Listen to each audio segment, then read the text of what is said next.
For our last example, we have the following.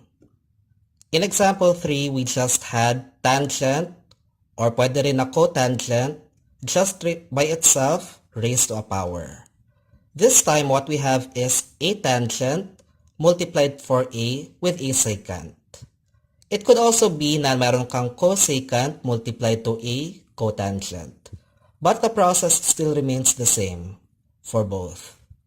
So for this one, for this particular case wherein meron kang secant multiplied to tangent, we can now employ the following substitution. You have secant squared x equal to 1 plus tangent squared x. And with this, we can now play around with it as follows. What this identity suggests is we break apart the secant raised to 4 into secant squared times whatever is left. So we do that now. We break apart the secant raised to 4 y to give us secant squared y times secant squared y tangent cube y dy. So pareho silang secant squared.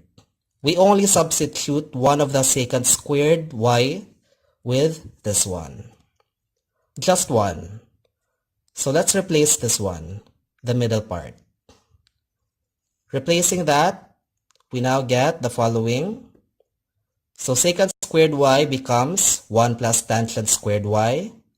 Itong secant squared y dire, we save it. We put it in the end and we pair it up with dy.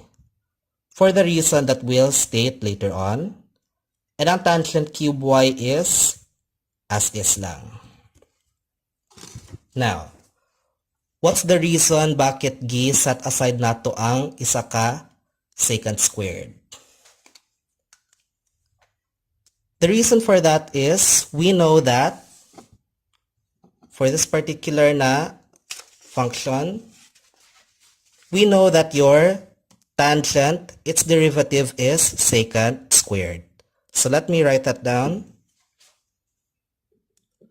So derivative of the tangent is equal to secant squared.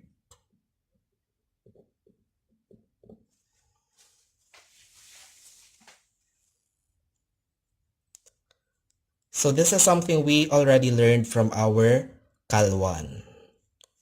So taking note of this, what we do now is we distribute the tangent cube inside as well as the secant squared y inside the parenthesis. By doing the distribution, we now get the following integrals.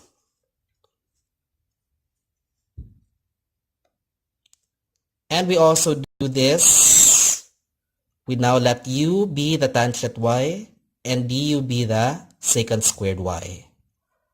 Which then turns this entire thing na medyo nakakalito tingnan into something far easier to deal with, which is puro na lang algebraic ang terms. Now, distribute the u cube as well as the du. Then break apart the integral to give us this. For this particular integral, okay na yan. Power formula lang naman siya.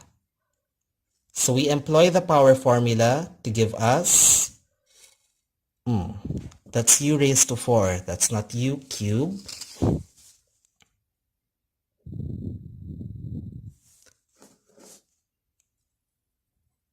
So let me correct that one.